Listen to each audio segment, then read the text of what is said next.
Ölkə idman mediasında son aylarda Azərlotereya Açıq Səhmdar Cəmiyyətinin İctimaiyyətlə Əlaqələr və Korporativ Sosial Məsuliyyət üzrə Departament rəhbəri Seymur Teymurovun adı Azərbaycan Futbol Federasiyaları Assosiasiyası ilə bağlı xəbərlərdə tez-tez hallanmağa başlayıb.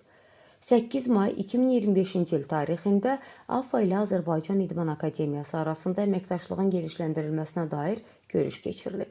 Görüş barədə AFFA-nın rəsmi saytında məlumat dərc olunsa da, diqqət çəkən məqam ondan ibarətdir ki, fotolarda Azərlotereyanın mətbuat katibi Seymur Teymurov yer almışdı. Amma onun adı press relizdə qeyd olunmamışdı.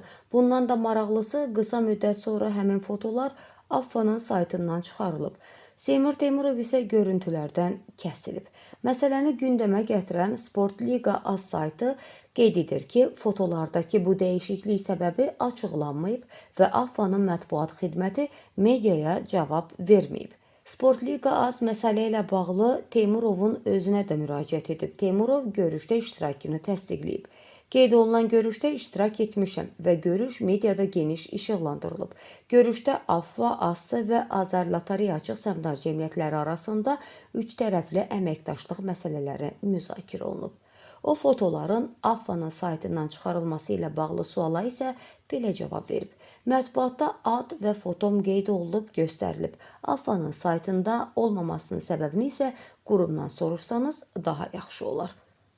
Maraqlıdır ki, cəmi 2 ay sonra 14 iyul 2025-ci il tarixində MİAS saytı Seymur Teymurovun AFFA-nın mətbuat xidmətinin rəhbəri vəzifəsinə təyin ediləcəyi barədə məlumat yayıb.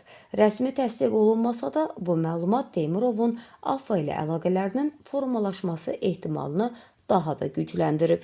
Məlumatda iddia olunur ki, Seymur Teymurov vaxtilə sabiq Nəqliyyat naziri Ziya Məmmədovun oğlu Anar Məmmədova məxsus şirkətdə çalışıb.